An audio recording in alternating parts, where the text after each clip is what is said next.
deyəndə bu mahnını daha doğrusu mənə həyat yoldaşım Rasimə də təşəkkür edirəm. Çünki onun təkidi ilə Birinci Rasim bəyəni hə, var. Rasimi salamlayırıq. o mənə dedi ki, çox gözəl bir mahnı var, çox gözəldir. Sənin səsində də yaxşı alınacaq. Doğrudan da belə ürək dolusu təşəkkürlərimi bildirirəm hər iki müəllifə. Ürəkləri var olsun, canları sağ olsun. İnşallah Turaç xanımla da bir görüşərik. Mən tanış eləyəcəm sizi. Sevə-sevə mən şeirlərini ifa Elə mən də edirəm. böyük məmnuniyyətlə tanış olardım. Necə Çox ki, böyük bayaqları Elnur qardaşımız oxudu, məni bu payızın içindən keçirir. İndi bunun sözlərinə qulaq asın. Gör nələr var bu sözlərdə.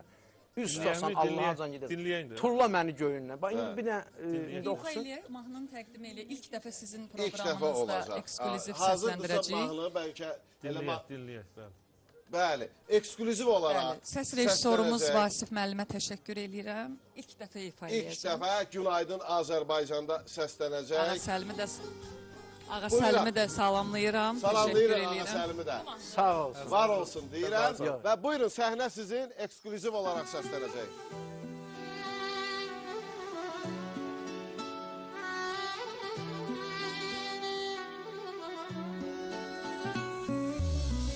Dert dirənə, sümüyünə güləsən, min il yanıb dönməyəsən, küləsən. Cəhənnəmdən betər nə var biləsən, deyəsən kedi göndər betərindən.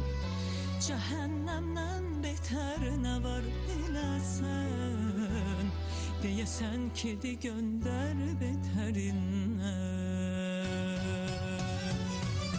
Bir diz ola baş qoyub darıxasan, bir əl ola yaran üstə sıxasan, bir yol ola Tanrıya can çıxasan, deyəsən kedi at məni göyündən.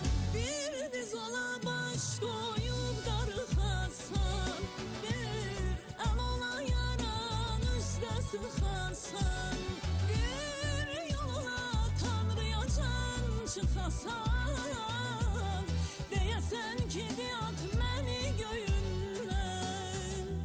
Bir yol ola Tanrıya can çıxasan, deyəsən kedi at məni göyündən.